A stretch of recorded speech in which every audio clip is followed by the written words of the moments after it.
አንድነት ኮሚቴ ከፍ ያለ ምስጋና ላቀርብ እወዳለሁ። ቀጥሎ ያለው ጉዳይ ያው ተነጋግረውታል፣ ብዙ መናገር አልችልም።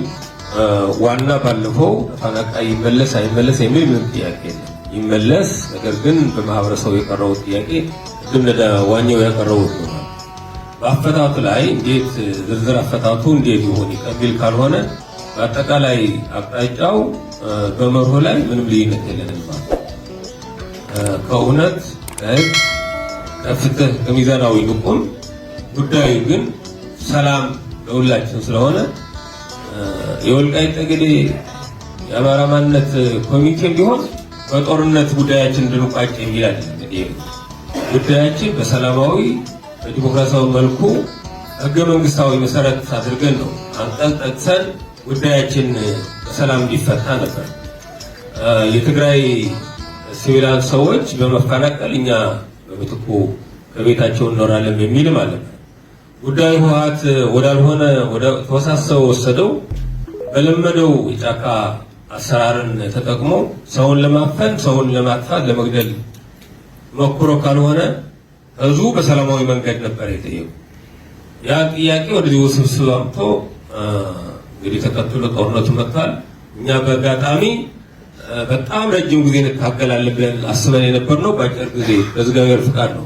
አሁንም ለእግዚአብሔር ላመሰግን እወዳለሁ ማለት ምክንያቱም ረጅም ጊዜ እንጓዛለን ብለን ነበር። ኮሚቴው ወልቃይት ነፃ ለማውጣት ትህነግን ያህል ድርጅት በስውርም በቀጥታም በጣም ሱር በሰደደ ስትራቴጂክ አካባቢውን በመቆጣጠር ፍጹም ይባል ማለት ግን በድፍረት ያንን እምነትን አምነን ተማምነን ጥያቄው ነበር ደግሞ ከማይነካ ነክተው ወልቃይት ጠገዴ አሁን ነፃ ወጣ። አሁን ኳስ በእጃችን ያለሽ እንዴት ይሁን እንዴት ንፍታው ሲባል መቼም ሰላም አንፈልግም። አሁንም ለቲፒኤልኤፍ እንደትላንታው በጦርነት ነው የምንፈታው በጉልበት ነው የምንፈታው የሚያተሳስብ የለም። በሰላም መፈታት አለበት።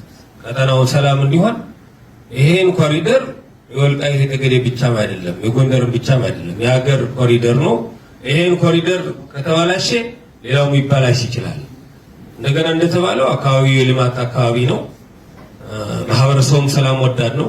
ሰላም እንዲሆን በሁላችን ሰላም ፈላጊዎች መሆን አለብን። በትግራይ በኩል ያለም ይሰበኩ ነው። እኛም እውነት ይቁሙ ከሀቅ ይቁሙ ጉዳይን የመፍትሄ አካልም ሆኖ መምጣት አለባቸው። ህወሓት ለኛ ብቻ አይደለም ለትግራይ ህዝብ በጣም ወደ ማይወጣበት ውስብስብ ውስጥ ያስገባ ድርጅት ነው። ይሄን ድርጅት የጋራችን ጠላት ከሆነ የሚመጣው ተፈናቃይ ፍጹም ከህወሓት ተላቆ መምጣት አለበት። ይሄንን ጉዳይ ሰላማዊ ከሆነ ህዝብና ህዝብ መቼም ተጣልቶ አያውቁም የሚለው ተሳታፊዎቹም ሲገልጹት ነበር። እኔም እሱ ነው ብሻማው። ስለዚህ አሁንም ህዝብ ሰላም ከሆነ ከፖለቲከኛ ከታጠቀ ኃይል ነገር ከሚያመጣ ኃይል ነፃ ከሆነ አካባቢው ተፈናቃይ ማስመለሱ ተገቢም ትክክል ነው። ለምን ቤት አለው ንብረት አለው ይምጣ የሚል ምንም የትኛውም ገበሬ ጠይቆም ይህ ጉዳይ ነው። ግን አሁን ጊዜያዊ ችግሮች አሉ። አሁን የተቀመጡት ነገሮች ፌደራል በደንብ በቅሩ በዝርዝሩ መያዝ አለበት። ህዝብ ለህዝብ ሰላም እንዲሆን የእርቅ ጉዳይ ሲፈታ የሚለው በዚያ ከተሄደ ጥቃቅን ከዝርዝሩ ላይ ፍጹም ህዝብም ያኛውም ቅሬታ በማይፈጥር መልኩ ፌደራልም እሱን ሂዶ በጥንቃቄ ፈታዋለሁ ካለ እኔ እርግጠኛ ነኝ ሰላም ይመጣል። አሁንም ብዙ የትግራይ ሰዎች ሰላማዊ ሰዎች እንደሚኖሩ ከህወሓት አተሳሰብም አሁን ተላቆ የሚሟጎት ፖለቲከኛም እያየን ነው። ወንድማችን ጌታቸውም ትናንትና ዋናው የህወሓት አከርካሪ በጣም ዋና ሰው ነበረ። አሁን አቶ ጌታቸው ለውጥን ተቀብሎ እንዳለው ወንድማችን ጌታቸው ወደ ለውጥ ሲቀላቀል ህወሓት እንዴት እንደተበታተነ አይተናል ማለት። ስለዚህ ከትግራይ ህዝብ ከትግራይ ወጣቶች ከትግራይ ምሁራኖች ይሄ መንገድ ተገቢ አይደለም የሚል ትግል እንዳለ እያየን ነው። ስለዚህ ግማሻችን እኛ ብቻ አይደለም ታጋዮች ከህዝቡም የተሻለ ሀሳብ እየሰማን ነው። ይሄን ከኛ ከፍ ብሎ እንዳገር ጥሩ ይሆናል የሚል ነው። እኛም ትግራይም ለአማራ ህዝብ ሰላም ይሆናል ቀጠናው የሚል ተስፋ አለን። ይሄንን ግን በዝርዝር አፈጣጠሙ ግን ከእውነት በመሰረት ጥሩ ነው። ምክንያቱ በተናገርነው ልክ ጉዳዮቹን መፈጸም አለባቸው። ፌዴራልም በተናገረው ልክ አቶ ጌታቸውም በተናገራችሁት ልክ እኛም በተናገርነው ልክ እዚህ መሬት ላይ ብንተገብረው ሁላችን ሰላም የሚጠላ ሰው አለ ብዬ አላስብም። በዛ ልክ ከሆነ ጥሩ ነው። ከዚህም ወንጀለኛ ካለ ተጠያቂ ይሆናል። ምንም ጥያቄ የለም። መንግስት ከሆነ ለወንጀለኛ ማይጠይቅ መንግስት ከሆነ መንግስት ማለት አይቻልም።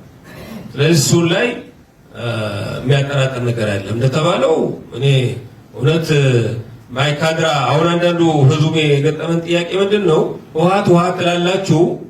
ማይካድራ እኮ ታጣቂዎች ነበሩ ከዳርዳር ሆይ ጠብቁ ነበር እንጂ ሲቪላን ናቸው ገጀራ ይዘው የጨፈጨፉ።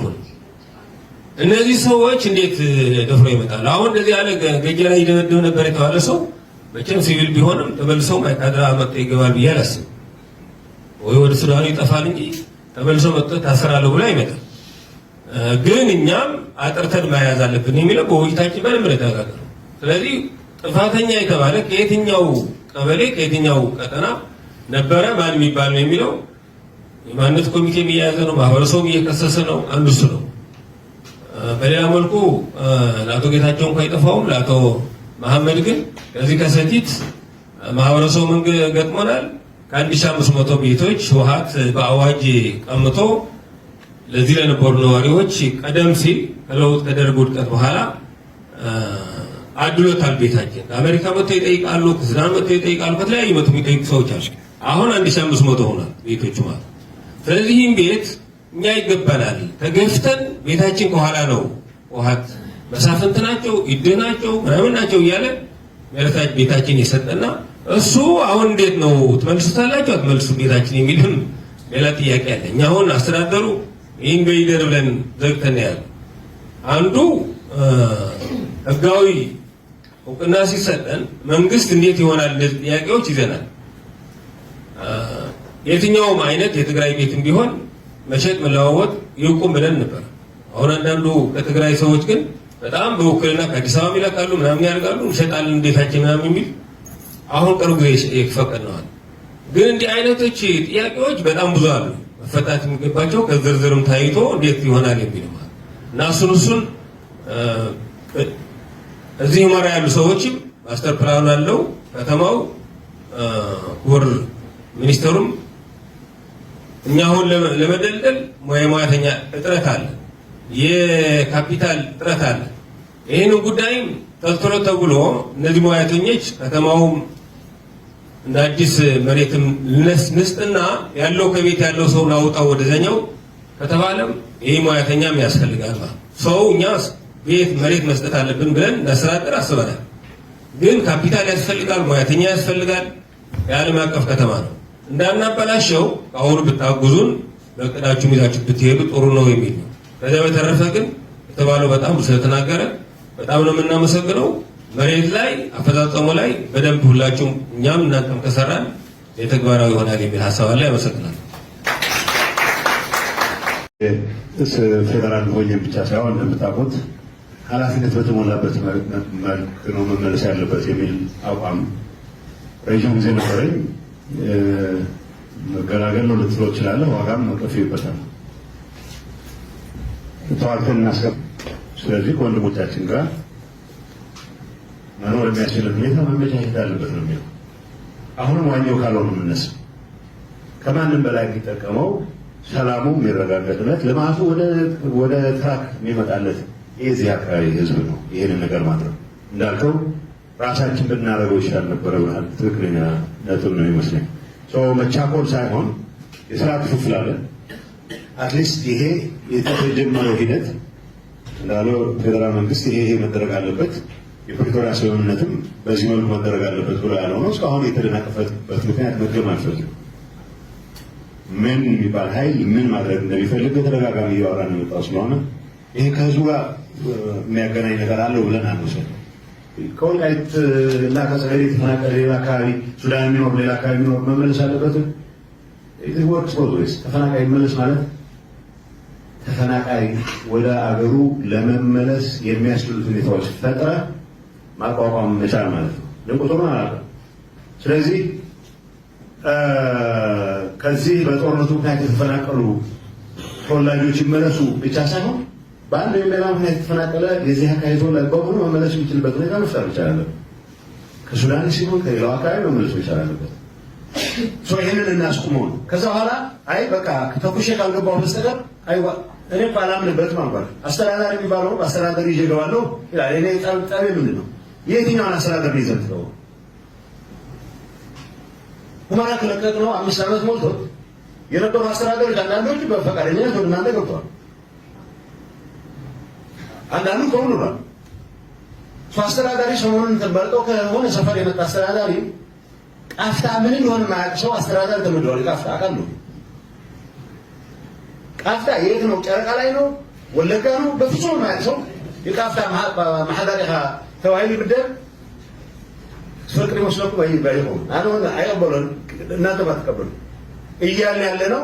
ቃፍታ አይኖር የነበረ ወይ ደጀና አይኖር የነበረ ብዙ ቃፍታ ለጓዓቱ ዝሕሰብ ይናለን ከውትሪዎ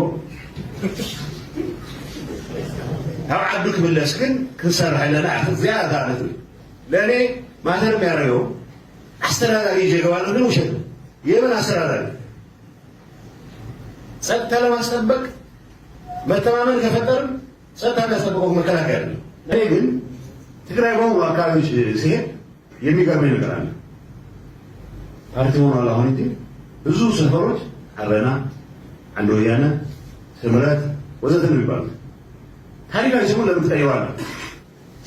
ታሪክን ለመቀየር የሚደረግ ጥረት ካለ ሁላችንም ልናወግዘው ይገባል። እኔ ህወሓት ከዚህ ነፃ ነው እያልኩ አይደለም። በተግባር ቀድሜ እኮ ይሄን የዚህ አካባቢ ህዝብ ለየት ባለ መልኩ ጥያቄ መስተናገድ አለበት የሚል እምነት ከነበራቸው ውስጥ ወስነን እናውቃለን። የዚህ አካባቢ ተወላጆች ከሽሬ ይልቅ ጎንደር ነው ቤት የሚሰሩት። ስለዚህ ቤት እንስጥ እያልኩ ጀምር ነበር። ያው የልብስ አልሆነም፣ ብዙም አልገፋንበትም፣ አልተሳካም። ግን ሪያላይዜሽኑ ነበረ ነው ሶይሌተሪ አድሚኒስትሬሽን ስለዋ ክሊር ነበር። ይሄን በሚል ነገር እንደማያውቅ አውቅ ነበር።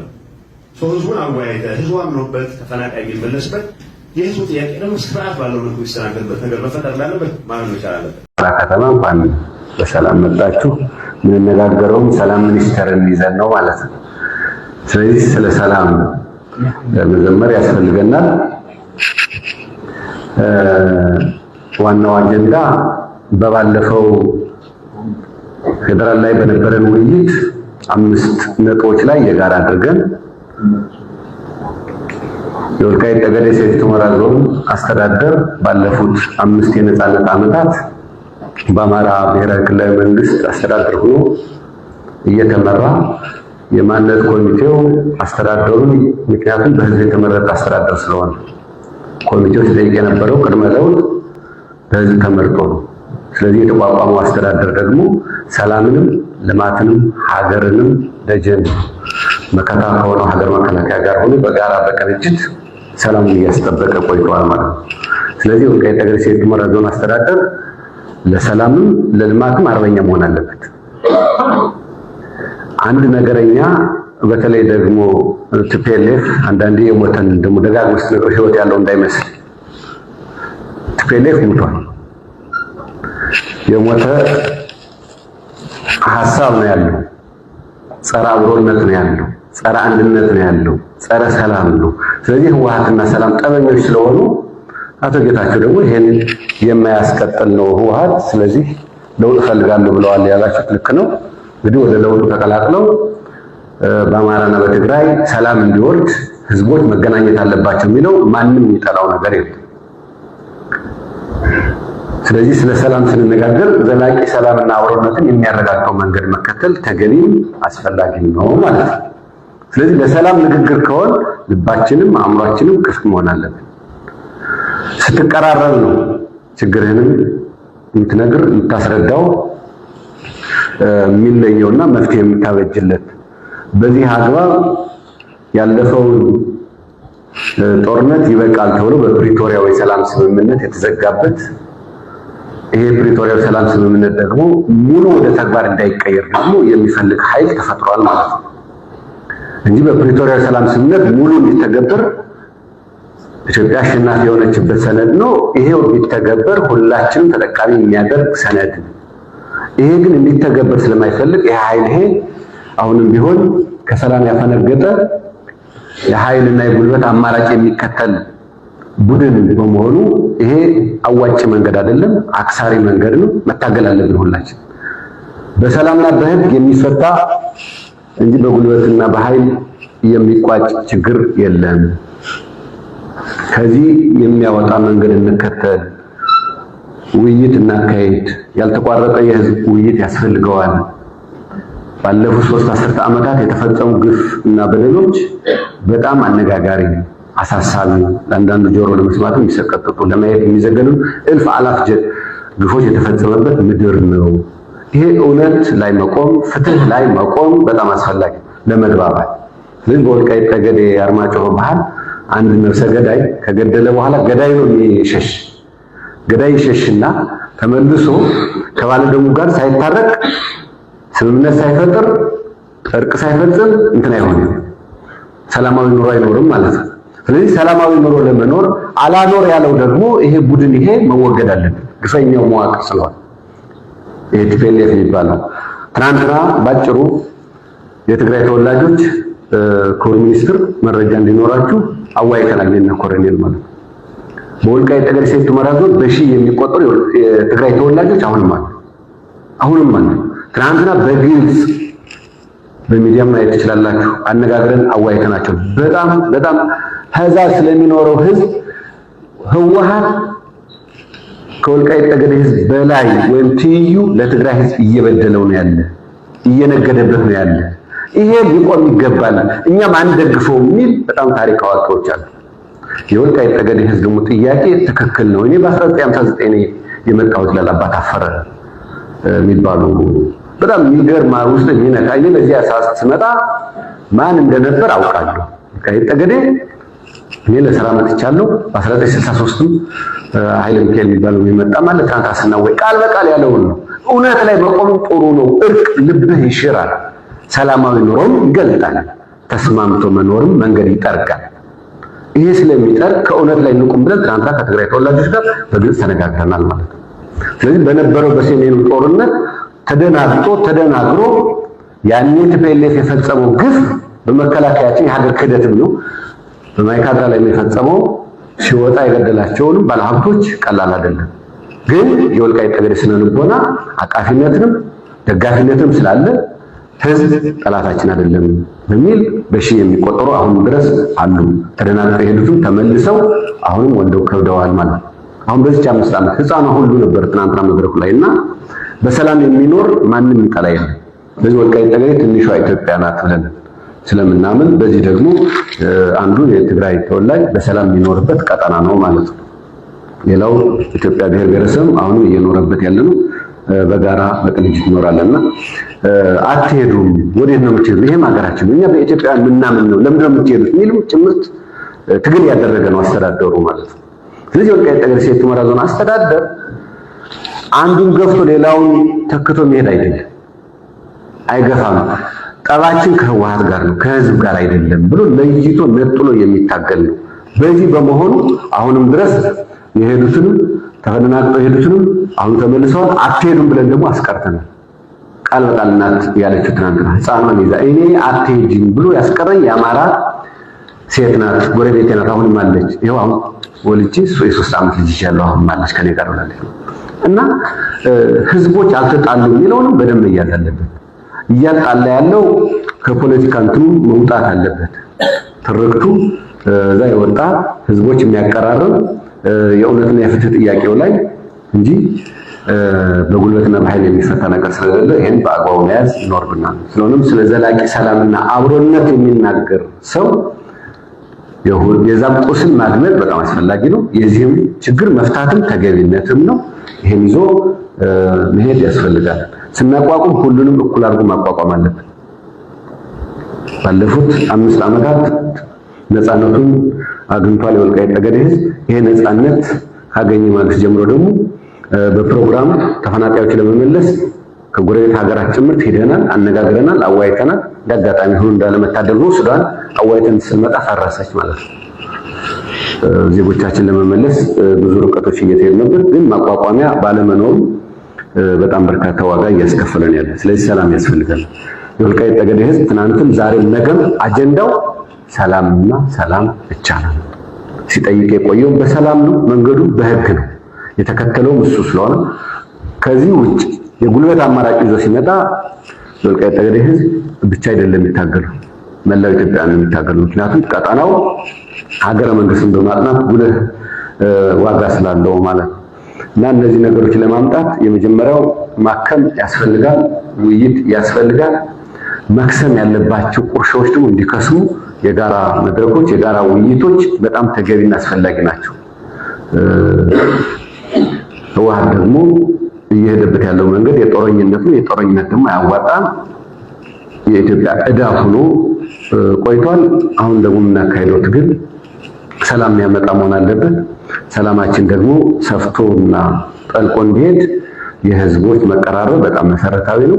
ጥያቄውን ማድመጥ አስፈላጊ ነው የሚል ሐሳብ ነው ያለኝ።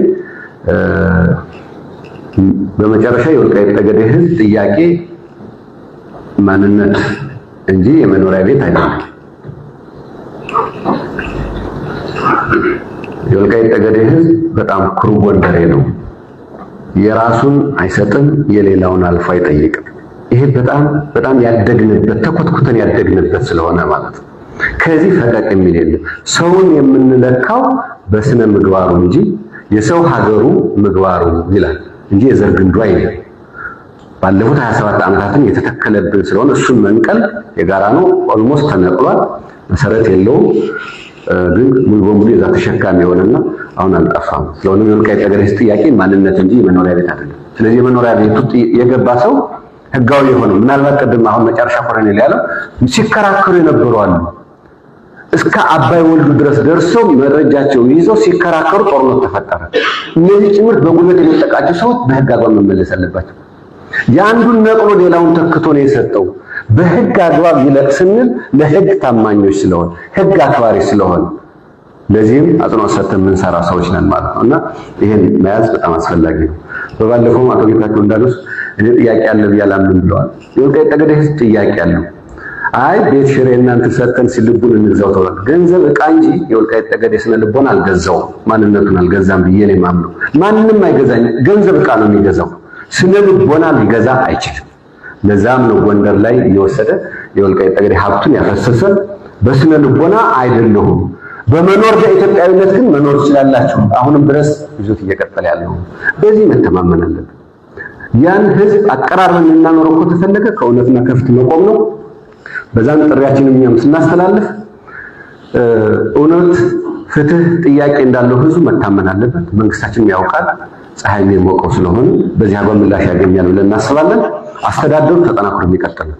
የዚህ አስተዳደር የህዝብ አስተዳደር፣ የማንነት አስተዳደር። ማንነት አስተዳደሩ ሲሰጥም በራሱ ልጆቹ እየተመራ ስለሆነ በራሱ ልጆቹ በመመራቱ ደግሞ ለማንነቱ ብቻ አይደለም እየታገለ ያለው ሀገር ዳር ድንበር ከሀገር መከላከያ ጋር ሆኖ እየጠበቀን ያለ ዛሬ የተፈጠረልን ጥንትም ቢሆን በጎ ጠረፍ ጠባቂ ህዝብ ነው። ሀገር ወዳድ ነው። ሰላም ወዳድ ነው። ለዛም ነው የምንነጋገረውና ለሰላም አበክረን እንሰራለን። በዚህ እንሄዳለን። ቋንቋ መለኪያችን አይደለም። ትግርኛም እናገራለን። ትግርኛ በመናገራችን ትግራዋይ አይደለም። ኤርትራውያን እኮ ትግርኛም ይናገራሉ፣ ግን ትግራዋይ አይደሉም። እንግሊዝ ደቡብ አፍሪካ እንግሊዝኛ ትናገራለች፣ ግን እንግሊዝ አይደለችም። መለኪያው ስነ ልቦና ነው። የወልቃይት ጠገዴ ህዝብ ደግሞ አረብኛ ይናገራል፣ ግን ሱዳናዊ የአረብ ሀገር አይደለም። ማንነኝ ነው ያለው የሚለው በጣም መሰረታዊ ስለሆነ ማለት ነው። በዛ ላይ ቁም መነጋገር በጣም አስፈላጊና ተገቢ ስለሆነ ይሄን ይዘን አስተዳደሩንም ይዘን ስንቀጥል ሌላውንም ኢትዮጵያውያን በዞናችን የሚኖሩ ብሔር ብሔረሰቦች አክብረን ተከባብረን እንኖራለን።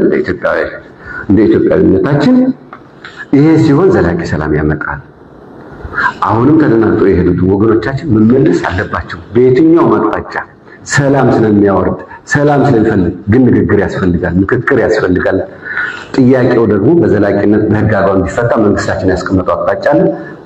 ኮሚቴውም የያዘው የህግ ክርክሮች አሉ። በዚህ አግባብ ይቋጫል ብለን እናስባለን። በጉልበትና በኃይል አማራጭ ግን ችግሮች ይፈታሉ ብለን አናምንም። ለዛም ነው የትኛውም ሀገር አፍራሽ ጠላት እየተገጠምን እየታገልን ያለን ከመተክላችን ከማንነት ትግላችን ንቅንቅ ስለማንል ማለት ነው። ሌላው ኢትዮጵያውያን ግን የሚኖርበት አውድ መፍጠር ተገቢ አስፈላጊም ስለሆነ ይህን አጠናክረን እንቀጥላለን። ቀጣይ ለሚኖሩ ውይይቶች ሁሉም ሰው ከስሜት የጸዳ በረጋ መንፈስ በሰከነ አእምሮ መወያየት ያስፈልገናል። ስለዚህ ለውይይት ለንግግር ልባችንም አእምሯችንም ክፍት ነው። ለሰላም የተዘረጉ እጆቻችን አሁንም አልታጠፉ። አመሰግናለሁ። እሺ እንግዶች መጀመሪያ ወጣሉ። በዚህ ያላችሁ ለኋላ ተቀራላችሁ። ውድ የኢትዮ አዲስ ዴይሊ ቻናል ተመልካቾቼ የታሪክ መዛግብትን ስንመለከት ታላላቅ መሪዎችና ህዝቦች በውሳኔዎቻቸው አማካኝነት የየራሳቸውን ምዕራፍ እንደጻፉ እንገነዘባለን። ዛሬ ደግሞ እኛ የሁለት ታላላቅና ወንድማማች ህዝቦች ዘሮች መስቀለኛ መንገድ ላይ ቆመናል። የሰላም የትብብርና የጋራ ብልጽግናን መንገድ እንመርጣለን ወይስ የጥላቻ የውጥረትና የጦርነትን አውዳሚ ጎዳና እንከተላለን? ይህ ጥያቄ የዛሬው ውይይታችን የጀርባ አጥንት ይሆናል። በቀድሞ ክፍል እንደተብራራው በቅርቡ በአየር ላይ የዋሉና የኤርትራን ሉዓላዊነትና የግዛት አንድነት ላይ ያነጣጠሩ መልእክቶች በሁለቱ ወንድማማች ህዝቦች መካከል ጥላቻን የሚያራግቡና ለጦርነት የሚቀሰቅሱ ኃላፊነት የጎደላቸው ናቸው። የዛሬም ውይይታችን ደግሞ እነዚህን መልእክቶች በጥልቀት በመመርመር በእውነትና በዓለም አቀፍ ህግ ላይ ተመስርቶ ትክክለኛውን ግንዛቤ ለማስጨበጥ ያለመ ነው። የኢትዮጵያ የባህር በር ባለቤትነት ጥያቄ በተደጋጋሚ ሲነሳ እንሰማለን። በአንጻሩ ግን ዓለም አቀፍ ህግ ይህንን ጉዳይ እንዴት እንደሚመለከተው መገንዘብ ወሳኝ ነው። የዓለም አቀፍ ህግ በግልጽ እንደሚያስቀምጠው ወደብ የሌላቸው ሀገሮች ወደብ ካላቸው ጎረቤቶቻቸው ጋር በስምምነት ወደብ የመጠቀም መብት አላቸው። እዚህ ላይ ልብ ማለት የሚገባው የመጠቀም መብት እንጂ በኃይል የመያዝ ወይም የባለቤትነት መብት አለመሆኑ ነው። ይህ መርህ የተደነገገው ዓለም አቀፋዊ ስርዓት እንዳይናጋ፣ የሀገሮች ሉዓላዊነትና የግዛት አንድነት እንዳይደፈር ነው። ይህ ደግሞ በየትኛውም ሀገር ህልውናና መረጋጋት ላይ አዎንታዊ ተጽዕኖ ያለው መሰረታዊ መርህ ነው። በአሁኑ ወቅት በዓለም ዙሪያ 44 ሀገሮች የባህር በር ባለቤቶች አይደሉም። ከነዚህም 16ቱ በአፍሪካ የሚገኙ ናቸው። እነዚህ ሁሉ ሀገሮች የኢትዮጵያን ያህል ከፍተኛ ህዝብ ያላቸው ጭምር ዓለም አቀፍ ህግ በሚፈቅደው መሰረት ከጎረቤት ሀገሮች ጋር ባደረጉት የጋራ ስምምነት የባህር በር መውጫና መተላለፊያ መብታቸውን አስከብረው የህዝባቸውን ኑሮ ለማሻሻል በመረባረብ ላይ ይገኛሉ። ይህ የሚያሳየው ሰላማዊና ህጋዊ ስምምነቶች ዘላቂ መፍትሄ እንዲያመጡ ነው። ኢትዮጵያና ኤርትራ በእርግጥም ዓለም አቀፍ ህጎችን መሰረት በማድረግ ሁለቱንም ተጠቃሚ የሚያደርግ የወደብ አጠቃቀም ስምምነት ማድረግ የሚችሉበት መንገድ አለ። ታዲያ ለምን የሰላሙን መንገድ ትተን አደጋ ወዳለበት ጎዳና እንሄዳለን? ከተቻለ በሰላማዊ መንገድ ካልሆነ ግን በጦርነት ኢትዮጵያ የወደብ ባለቤትነቷን ታረጋግጣለች የሚለው ሐሳብ እንዲሁም የህዳሴውን ግድብ ጨርሰናል፣ አሁን የቀረው የቀይ ባህር ጉዳይ ነው የሚሉት አደገኛ መልእክቶች የዓለም አቀፍ ስርዓት መርሆችን የሚጻረሩ ናቸው። የዓለም አቀፍ ስርዓት የተመሰረተው የሀገሮችን ሉዓላዊነትና የግዛት አንድነት በማክበር መርህ ወይም ፕሪንሲፕል ኦፍ ሪስፔክት ፎር ሶቨሬኒቲ ኤንድ ቴሪቶሪያል ኢንቴግሪቲ ላይ ነው። የተባበሩት መንግስታት ድርጅት ቻርተር አንቀጽ 2(4) በሌላ ሀገር ሉዓላዊነትና ግዛታዊ አንድነት ላይ ኃይል መጠቀም ወይም ማስፈራራት እንደማይፈቀድ በግልጽ ይደነግጋል። ይህ የዓለም ሰላምና ደህንነት ዋስትና መሰረት በመሆኑ ማንኛውም ጥሰት ከባድ መዘዞችን ያስከትላል። በቀይ ባህር ቀጠና ውስጥ በውክልና ጦርነት ወይም ፕሮክሲ ዋር አራማጅ የመሆን አዝማሚያ አስቀድሞ ከፍተኛ ውጥረት ፈጥሯል። እንዲህ አይነት ጦርነት ማስነሳት ማለት ዓለም አቀፍ ሕግን በግልጽ መጣስ፣ የሌሎች ጎረቤት ሀገራትን ደህንነት አደጋ ላይ መጣልና በቀይ ባህር አካባቢ ታላቅ አለመረጋጋትን መፍጠር ነው። እንዲህ አይነት እርምጃዎች ደግሞ ኢትዮጵያን በዓለም አቀፍ ማህበረሰብ ዘንድ ከባድ ውግዘት፣ ከባድ የኢኮኖሚ ማዕቀቦች ወይም ኢኮኖሚክ ሳንክሽንስ እና ዲፕሎማሲያዊ ብቸኝነት ወይም ዲፕሎማቲክ አይዞሌሽን ውስጥ እንደሚከቷት አያጠራጥርም። ከዚህ ቀደም ከሶማሊላንድ ጋር ዓለም አቀፍ ሕግን በሚጥስ መንገድ የፈጸምከው ስምምነት ያስከተለብን ከፍተኛ የዲፕሎማሲ ሽንፈት አስታውስ። በመጨረሻ ከሉዓላዊቷ የሶማሊያ መንግስት ጋር ህጋዊ ስምምነት ለመፈረም እንድትገደድ መደረግህ ትልቅ ትምህርት ነው። ኤርትራ ከኢትዮጵያ ጋር ጦርነት እንደማትፈልግ ደጋግማ አስታውቃለች። በህወሓት ሰራዊት በተወጠርክበት ወቅት የኤርትራ መንግስትና ህዝብ ከፍተኛ ውለታ ለዘላለም የማይረሳ ነው ብለ እንደመሰከርክ ይታወሳል። ዓለም አቀፍ ህግን በመጣስ አሰብን ለመያዝ መሞከር ወይም መያዝ ይቻላል ወይ አይችልም የሚለውን ወደ ጎን ትተን የኤርትራ ሰራዊት ይካአሎ ብሎ የሚታወቀው የቀድሞ ታጋዮችና ዋርሳይ በሚል የሚጠራው የሳዋ ትውልድ የሀገሪቱን ሉዓላዊነት ላለማስደፈር ዝግጁ መሆናቸውን መገንዘብ ያስፈልጋል። የሰላሙ መንገድ ረግጠ ጦርነት ከመረጥ ሁለቱን ወንድማማች ህዝቦች ወደ አላስፈላጊና አውዳሚ ጦርነት ከማስገባትና ከፍተኛ የህይወት ዋጋ ከማስከፈል ሌላ ፋይዳ አይኖረውም። ይልቁንስ የ4 ኪሎ ስልጣን አደጋ ላይ ስለሚጥል አሳ ጎርጓሪ ዘንዶ አወጣ፣ የሰው ፈላጊ የራሱን አጣ እንዲሉ የጦርነትን ጎዳና ባትመርጥ ይሻላል። 130 ሚሊዮን ህዝብ ያላት ኢትዮጵያ ያለ ባህር መኖር አትችልም የሚለው አባባል ምንም እንኳን የህዝብን ስሜት ለማነሳሳት ቢሞክርም ዓለም አቀፍ ህጋዊ መሰረት የለውም። የወደብ ባለቤትነትና አጠቃቀም የዓለም አቀፍ ህግ በማያሻማ ቋንቋ የተቀመጠ ነው። የዓለም አቀፍ ህግ አንድ ሀገር ከ100 ሚሊዮን በላይ ህዝብ ካላት ወይም ከባህር ዳርቻ 60 ኪሎ ሜትር ርቀት ላይ ከሆነች የባህር በር ባለቤትነት መብት ይገባታል ብሎ አይደነግግም። የኤርትራና ኢትዮጵያ ድንበር ለመወሰን የተቋቋመው የድንበር ኮሚሽን ጉዳዩን በ2021 በመመልከቱ ይታወቃል። ሁለቱም ሀገሮች በዓለም አቀፍ ደረጃ ከፍተኛ እውቅና ያላቸው የውጭ ሀገር ባለሙያዎች ቀጥረው ከ1 ዓመት በላይ መከራከራቸውን የኮሚሽኑ መዝገቦች ያረጋግጣሉ። የኮሚሽኑ ውሳኔ በ1908 አጼ ሚኒሊክና የጣሊያን መንግስት ስምምነት ከባህር ዳር ወደ መሬት 60 ኪሎ ሜትር ርቀት በመሄድ አሰብ የኤርትራ መሆኑን በድጋሚ ያረጋግጧል። ኢትዮጵያ የባህር በር ባለቤት መሆን የሚያስችላት የዓለም አቀፍ ህግ አለ ወይም ራስ አሉላ የኢትዮጵያ ታሪካዊ ድንበር ቀይ ባህር ነው የሚሉ ታሪካዊ ትርክቶች ቢነሱም ህጋዊ መንገድ የሚፈልግ አካል ዓለም አቀፍ ፍርድ ቤት ጉዳዩን አቅርቦ መከራከር ይችላል። የማይቻለው ግን በጉልበት መንጠቅ ሲሆን ነው። ከዚህም ባሻገር የተባበሩት መንግስታት በኤርትራ ሪፈረንደም በታዛቢነት የተሳተፈው የኢትዮጵያ የሽግግር መንግስት በጎ ፍቃድ ወይ ተባባሪነት ነው የሚለው አባባል በፍጹም የሐሰት ትርክት ነው። ስለዚሁ ጉዳይ አስመልክቶ ፕሬዝዳንት ኢሳያስ አፈወርቂ በወቅቱ የተባበሩት መንግስታት ዋና ጸሐፊ ለነበሩት ለሚስተር ቡቶሮስ ጋሊ ከላከው ደብዳቤ በመቀንጨብ የኤርትራ ህዝብ የራስን ዕድል በራስ የመወሰን መብት ማረጋገጥ የህዝቡ ብቸኛ መብት እንጂ በኢትዮጵያ በተቋቋመው የሽግግር መንግስት በጎ ፍቃድ ወይም በማንኛውም የሌላ ወገን ፍቃድ ላይ የተመረኮዘ አይደለም በማለት በግልጽ አስቀምጠዋል። ይህ የተሳሳተ ግንዛቤ ብቻ ሳይሆን ከፍተኛ ታሪካዊ ስህተትም ይሆናል። እንዲህ አይነት ትርክቶች ለረጅም ጊዜ ለፈጀው ግጭት ዘላቂ መፍትሄ ከማስገኘት ይልቅ ለወደፊት ውጥረት፣ አለመረጋጋትና ጦርነት ሊያስከትሉ እንደሚችሉ መገንዘብ ያስፈልጋል። ሁኔታው በአግባቡ ካልተያዘ ወደ አላስፈላጊ ጦርነት ሊያመራ ይችላል የሚል ከፍተኛ ስጋት አለ። በሀገር ውስጥ የገጠመን አስከፊ የጸጥታ ቀውስና የኢኮኖሚ ውጥረት ለመቋቋም አቅቶ ሳለ የህዝብን ስሜት በጊዜያዊነት ለማነሳሳት የወደብ ባለቤትነት ጉዳይን ማንሳት የኢትዮጵያ ህዝብ እውነተኛ ዓላማውን በሚገባ እንደተገነዘበው ልታውቅ ይገባል። የፋኖንና የኦሮሞ ነጻነት ሰራዊትን ለማቋቋም ባልቻልክበት ሁኔታ የኤርትራን ጀግና ሰራዊት አሸንፈ ኢትዮጵያን የባህር በር ባለቤት ማድረግ በፍጹም እንደማይችል ጠንቅቀህ ታውቃለህ። ይህ የባህር በር ጉዳይ በሁለቱ ወንድማማች የኢትዮጵያና ኤርትራ ህዝቦች መካከል ግጭት ሊያስነሳ የሚገባው ምክንያት በፍጹም ሊሆን አይገባም። ውድ ተመልካቾቼ ይህን ውስብስብ ጉዳይ ከሁሉም አቅጣጫ መመልከታችን ለሁላችን ትክክለኛውን መንገድ ያሳየናል። የጥላቻና የጦርነት ከበሮ መደለቅ የሁለቱንም ህዝቦች የሚጎዳና ለቀጠናዊ አለመረጋጋት የሚዳርግ አላስፈላጊ መንገድ ነው። ይልቁንም ለሁለቱ ወንድማማች ህዝቦች ዘላቂ ሰላምን፣ መረጋጋትንና የጋራ ኢኮኖሚያዊ እድገትን የሚያስገኙ መንገዶችን በቁርጠኝነት መፈለግና በእነሱ ላይ በትጋት መስራት ይገባናል። የጋራ ታሪካችን፣ ባህላችንና እጣ ፈንታችን በሰላም በመከባበርና በአብሮነት እንድንኖር ይጣራል። መሪዎቻችን ከጥፋት መንገድ በመመለስ ለኢትዮጵያና ኤርትራ ህዝቦች ብሩህና የተረጋጋ የወደፊት ጊዜ እንዲፈጥሩ ጥሪ እናቀርባለን። የጋራ እድላችን በአብሮነት በፍቅርና በመከባበር እንጂ በጥላቻና በጦርነት ሊገነባ አይገባም። ሰላም ከሁሉም በላይ የላቀ ነውና።